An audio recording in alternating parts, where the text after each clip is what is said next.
You are not watching a demonstration of the latest title for PlayStation 2, but rather the latest tool for training in the Santa Ana Police Department. Welcome to Talk About Town. I'm finally Bensley. On this month's episode, we focus on some of the tools and techniques employed by the Santa Ana Police Department in the training of their officers. You are watching images from a vehicle pursuit simulator. Composed of powerful computers, the simulator generates a three-dimensional world in which officers interact with dangerous situations that can and do occur in the course of their duties. This all looks like pretty complicated equipment. How does it assist the officers? Well, what it does for the officers is it allows us to create a potentially dangerous environment, such as pursuit driving, and yet in an environment where there's no risk to the community and no risk to the officers. When you first sit down in it takes some adaptation involved to understand the size of the car, the braking, and the steering.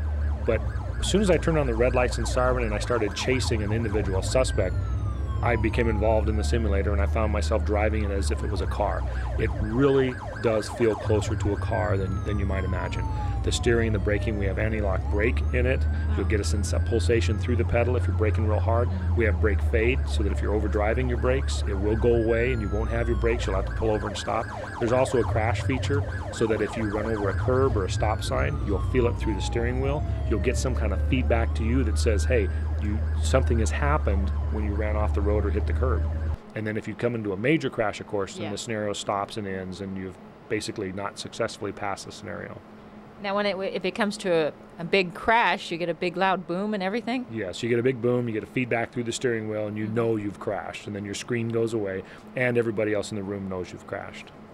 Which probably could be embarrassing, right? Right, which is what we're trying to avoid. So.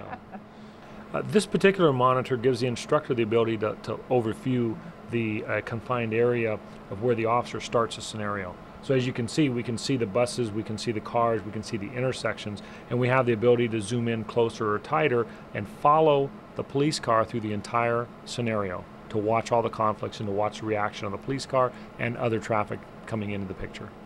Okay, what the instructor has the ability to do now is to follow the situation and look at all the defensive driving tactics and the pursuit tactics that we try to teach our officers.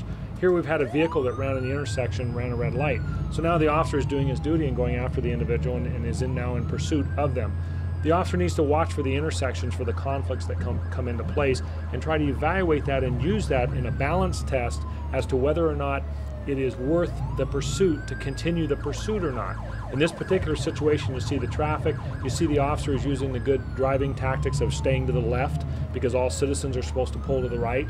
They're trying to avoid the conflicts as far as the other vehicles in the lane. Now the suspect, he has no rules.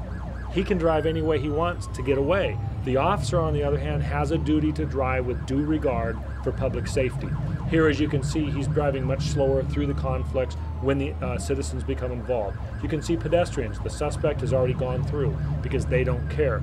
We still have an obligation and we still care for the officer's safety and public safety. So they've slowed down. The officer now has slowed down and is backing off the pursuit. Remember, we're only following them for a red light violation at this point. That's all we know. You see the school bus, you see the school zone. The officer is now backed off to the point where the suspect is probably going to get away. But we're trying to teach that that's worth it in this balance test as far as whether or not it's worth the pursuit for what we're chasing them for.